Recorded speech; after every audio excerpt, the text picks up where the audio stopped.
Bonjour, bienvenue sur Coco TV pour cette nouvelle vidéo de présentation. Aujourd'hui, un produit Alienware, c'est marqué là, avec un modèle assez spécial puisque nous avons une manette de 360. Forcément, il s'agit du mini PC Alpha que nous avions découvert il y a 6 mois à peu près lors de la Gamescom. Un petit produit très intéressant sur le papier, à voir en pratique bien entendu, dont le but est de remplacer, façon de parler, un PC on va dire familial et éventuellement une console. Le bundle, donc nous utilisons une manette 360 avec son récepteur sans fil, le CD d'installation bien entendu si besoin, et deux petites piles de marque Duracell. Nous trouvons aussi un câble HDMI, une petite clé USB, très bonne idée, pour réinstaller tout le système qui est basé sur Windows 8.1, la brique qui est ici, que nous avons branché afin de vous montrer le petit cerclage bleu qu'on retrouve habituellement sur la marque, pour signaler que c'est sous tension. Et enfin, à l'ordo, nous avons un peu de paperasse pour la manette, on ne va pas s'en occuper. On va plutôt rester là-dessus quand on ouvre la boîte, qui est très classique, noir avec le logo Alienware à l'intérieur, le bundle parfaitement protégé dans la mousse. On tombe directement sur ça, c'est très simple. On déballe, on branche le PC, on branche la manette, et là, tout est expliqué sur comment l'utiliser. C'est plutôt intéressant. Pas de grosses notices du coup pour tout expliquer. Il y a juste à suivre les petites images. C'est pas mal. Le PC, le voici. On va mettre la manette à côté pour montrer que c'est pas très gros. À l'intérieur, donc nous avons la configuration de base à 550 €. 550 € avec tout le bundle et Windows bien entendu. Avec un i3 sur desktop, pardon, donc sur socket on pourra le changer si besoin, c'est un 4310T avec une GTX 860M, 500 Go pour le stockage, plus deux ports USB 2 à l'avant, le petit bouton en tête d'alien, là un triangle qui va s'allumer aussi, la ventilation, alimentation, HDMI en fait nous avons une entrée et une sortie, SPDIF, Ethernet en base 1000 et deux ports USB 3. Physiquement, c'est plutôt classique, c'est noir avec petite raie ici. Finition mat sur le dessus, brillante sur le côté. C'est pas mal, mais on va pas se leurrer, on aurait préféré largement avoir du mat de partout. La machine n'est plus toute jeune, en fait, ça fait un peu plus d'un an maintenant qu'on en parle. Ça avait été présenté lors du CES en tant que Steambox. Et tout simplement, nous avons en plus, ici, un port USB 2. Alors à quoi il sert? C'est que normalement, le contrôleur de la machine, qui doit être un contrôleur Steam, a un petit récepteur USB, on branchait, on refermait, et ça ne dépassait pas. SteamOS n'est pas là. Alienware travaille avec du Windows, donc on garde le petit port, on pourra brancher une clé USB, par exemple. Pourquoi pas? On va passer à l'ouverture de la machine, parce qu'en fait, c'est très très simple. Il y a tout simplement 4 vis. Alors ça, c'est parfait pour faire de la maintenance, une mise à jour. Et le temps qu'on ouvre, on va parler un peu des premiers défauts que nous avons pu constater. Alors, à titre personnel, bien entendu, on a vu que nous avons 4 ports USB.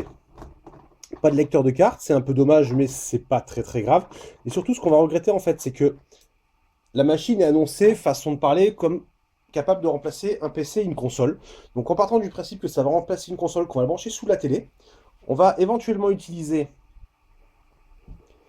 le port USB 2 pour brancher le récepteur de la manette. Et les ports USB 2, ils sont à l'avant. Donc du coup, si on veut brancher une clé USB, il faut aller derrière. Et finalement, c'est la même chose si on met un clavier et une souris. Donc pour ouvrir, il suffit de déclipser. En fait, on va devoir brancher devant. Et si on veut brancher une clé USB, il faut chercher derrière. On aurait préféré avoir l'inverse. USB 2 à l'arrière et USB 3 à l'avant. À l'intérieur, nous avons notre disque dur ici, 2,5 pouces. Pas de mSATA, c'est un peu dommage.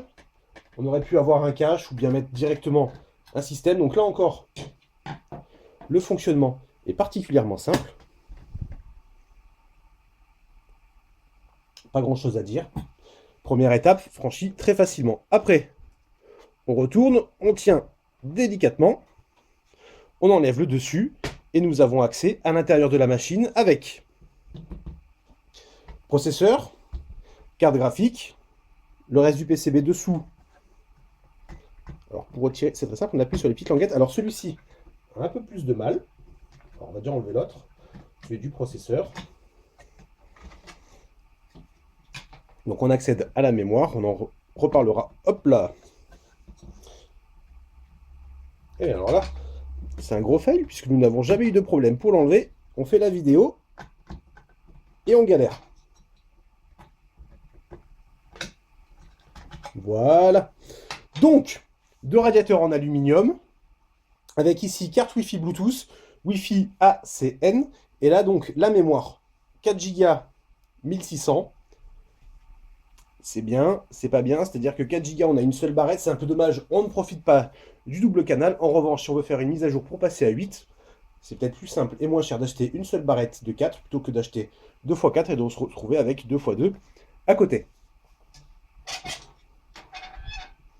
À part ça, rien de plus à dire à l'intérieur. On peut voir ici, oups, nous avons des petits connecteurs directement pour le PCB. Donc le ventilateur fixé sur plastique, on pourra nettoyer très facilement. Pour accéder au processeur, alors là on peut le voir, nous avons une partie du système, du socket, puis tout simplement si on regarde derrière, on voit bien le système de rétention. 4 vis, on enlève, on change le processeur et on remet. On se limite à du S ou du T bien entendu, afin de ne pas trop faire chauffer. Configuration de base i3, on peut rajouter quelques billets pour passer à i5, i7 bien entendu à 8, 16 Go, éventuellement avec du SSD, mais là les tarifs s'envolent. Pour 550 €, le couple i3 GTX 860M est plutôt intéressant. On a déjà fait quelques premiers bench. Pour ceux qui sont plutôt PC fixe, nous sommes au niveau d'une GTX 750 Ti sur les quelques jeux et bench que nous avons utilisés. Donc c'est pas mal. Si on fait le calcul, on disait 550 € avec la manette et Windows, tout simplement faire un PC fixe, que ce soit en ATX, en micro ou en mini ITX, pour le même prix, avec des composants équivalents, eh bien c'est pas facile. Windows à lui seul coûte 100 €, la manette 30, 40, 50 €, ça va dépendre où on l'achète. Donc forcément, on enlève déjà pas mal et au final, il reste quoi? 400, 450 € pour faire sa configuration. Ça part très très vite. On va faire une petite pause, le temps de remonter toute la machine et on va vous montrer l'interface. De retour avec l'Alienware Alpha installé. On appuie sur la petite tête de l'Alien. Ça démarre, ça s'éclaire en bleu ici et ici. En bleu pour l'instant, puisqu'on peut bien entendu changer la couleur via le système AlienFX, que ce soit sous Alpha 8 ou bien sous Windows. On laisse le premier boot se faire. On rappelle, c'est un disque dur, du coup ça prend un peu de temps. Et on attend. Pas de chance, on a eu une petite coupure de courant entre-temps. On redémarre et on laisse faire. Alors on a fait un petit tour dans le BIOS. Pas grand-chose à signaler. Donc on ne va pas s'attarder. Alors pourquoi on vous montre le fonctionnement comme ceci et non avec une acquisition HDMI? Mais tout simplement parce que pour l'instant, nous n'avons pas de boîtier en acquisition HDMI. Shadowplay ne fonctionne pas. Et d'autres applications, eh bien, on va voir en fait, il y a quelques petits défauts au niveau d'Alpha 8. Et en fait, on est obligé de passer soit par de l'acquisition directe HDMI, ou bien de filmer l'écran, ce qui est un peu dommage. Donc là, on laisse faire le démarrage, où on arrive sur une interface Windows, et on bascule automatiquement sur Alpha 8 dès le boot. Alors bien entendu, ça, on peut le changer dans les paramètres Windows pour démarrer sous Windows si besoin, ou alors tout simplement, on supprime le compte, puisqu'en fait, il y a deux comptes. Nous avons Alpha Console et Alpha. En fait, Alpha Console, c'est le compte principal, on va dire, qui permet de démarrer sous l'interface. L'interface est en anglais, pour l'instant. On ne s'est pas encore renseigné pour savoir si ça passerait en français, à savoir qu'il n'y a pas grand-chose de particulier à dire à ce niveau. C'est plutôt très très simple à utiliser. On est loin des menus à rallonge qu'on peut trouver chez Sony ou Microsoft par exemple. Donc dans les paramètres par exemple, tout simplement, on peut gérer l'écran, le son, la DNFX dont nous parlions tout à l'heure, le réseau et l'entrée HDMI. Alors au niveau de l'audio, c'est très intéressant. Nous avons HDMI et optique. Et en fait, il y a un petit problème. C'est là que les ennuis commencent et qu'on sent que l'alpha ne peut pas totalement remplacer une console. Tout simplement, si on branche par exemple des enceintes USB, pour quelle raison? Peu importe, ça ne va pas fonctionner. Pourquoi? Parce que l'interface est programmée pour gérer seulement HDMI ou optique. Et pour passer sur de l'USB, il faut aller dans Windows. Donc il faut clavier-souris. Et il faut configurer les paramètres du son. Alors pourquoi souris alors qu'on peut tout faire théoriquement au clavier? Tout simplement, si on débranche la souris, on ne peut pas accéder au bureau. On branche la souris, et là on peut enfin accéder au bureau. Donc on va faire un petit tour. Alors juste avant, on va vous montrer Steam Big Picture. Donc là, rien de particulier à dire, c'est exactement la même chose que sous Windows si on lance l'interface Big Picture. Ça fonctionne plutôt bien, on n'a pas eu de bug en particulier. Juste, encore une fois, là on en revient au problème directement lié au compte console alpha et à Alpha 8.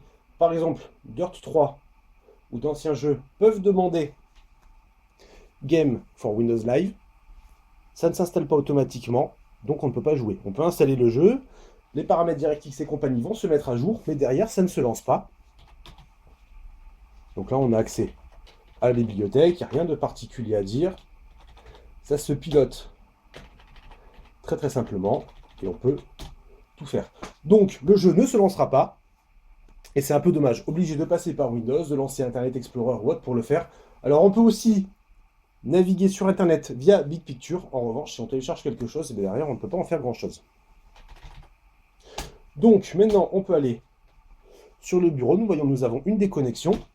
Et là, nous avons nos deux comptes, Alpha et Alpha Console. Donc Alpha va permettre d'accéder au bureau. Donc là, nous avons quelques benches qui sont installés. Et si on veut relancer Alpha 8, c'est très simple. On clique ici. Et là, c'est un peu dommage. On valide. En fait, il redémarre tout le système. Il y a une possibilité de lancer la console tout en restant sous Windows. Il suffit de récupérer l'exécutable dans Program Files. On fait un petit raccourci. Et on peut ensuite basculer entre Alpha 8 et Windows si besoin. Alors l'intérêt à voir, mais la possibilité reste présente. Le test, on finit les quelques benches et on publie ça le plus rapidement possible. On vous souhaite une bonne journée.